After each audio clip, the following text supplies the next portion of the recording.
আপনি মূলত কি নেবেন? মাছ নেব তো, তার টাকা কম, গরিব মানুষ তো, সব দামি মাছ। আরে 150 টাকা দেন এক কেজি। আপনি কি জানেন এই বাজারে যে ইলিশ মাছ 200 টাকা করে বিক্রি করে কেজি? হ্যাঁ না তো, হ্যাঁ, তা তো জানি না, দেখিনি তো কোনোদিন। দেখেন নাই?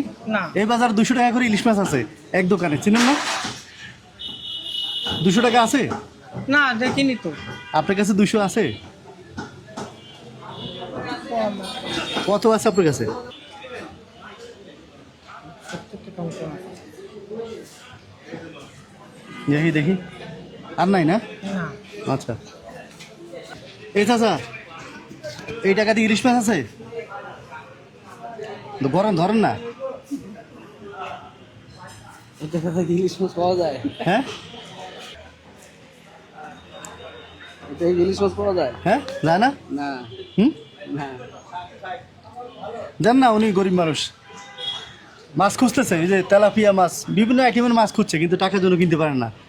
ইলিশ মাছ তো উনি স্বপ্ন চিন্তা করবেন না কেনার জন্য। বুঝতে পারছি। কারণ একটু দয়া করে একটা দেন না ইলিশ মাছ, দেন একটা দেন।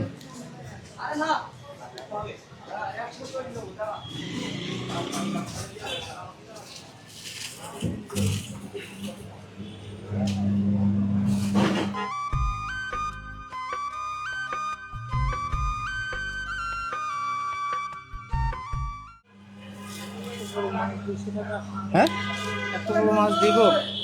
আপনি কত দিছেন দেখেন তো? এই যে 65-70 টাকা। 70 টাকা? 70। 70? 70 টাকা ইলিশ মাছ পায় না? না, হ্যাঁ, দিই না তো। দেয় না? ওই তো দিয়েছে তো উনি, এই যে দিল তো। ঠিক আছে, আপনি যান, ও যাই, দাঁড়ান একটু, যাই। হ্যাঁ,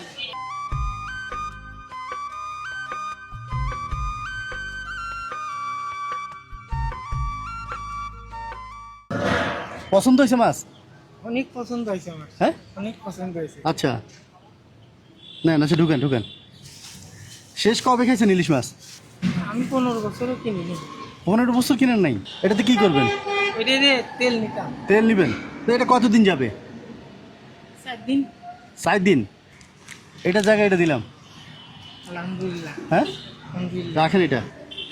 হ্যাঁ, কিনতাম, এত না, এ অনেক দামি চাল। পেঁয়াজ আর বেগুন। বাবা, হ্যাঁ, পেরেস্তা নাকি বাবা? বুঝি নাই। আপনি কি পেরেস্তা নাকি? দোয়া করি আপনার আল্লাহ আপনার বারোটা খুব সুস্থ রাখুক, আর চলে যান বাসায়। হ্যাঁ, আমি তো আপনার মনে আছে আজীবনকাল এরকম দেখতে পারতাম, যতদিন জীবন থাকতো তো আমার মনে থাকতো আর কি কথাটা। আচ্ছা ঠিক আছে, আচ্ছা ঠিক আছে, তো চলে যান। হ্যাঁ, আমি তো আমার আত্মীয় স্বজনদের সবাই বলবো। আত্মীয় স্বজনটা বলে দিবেন কেন? এখানে কি এমন দিছি আমি? একটা মাছই তো, এই তো। ইলিশ মাছ কিনে দিচ্ছি, এই আমি আলহামদুলিল্লাহ, আচ্ছা এই আমার অনেক কিছু। আচ্ছা, তো চলে যান। হ্যাঁ, আসসালামু আলাইকুম। আচ্ছা, আচ্ছা।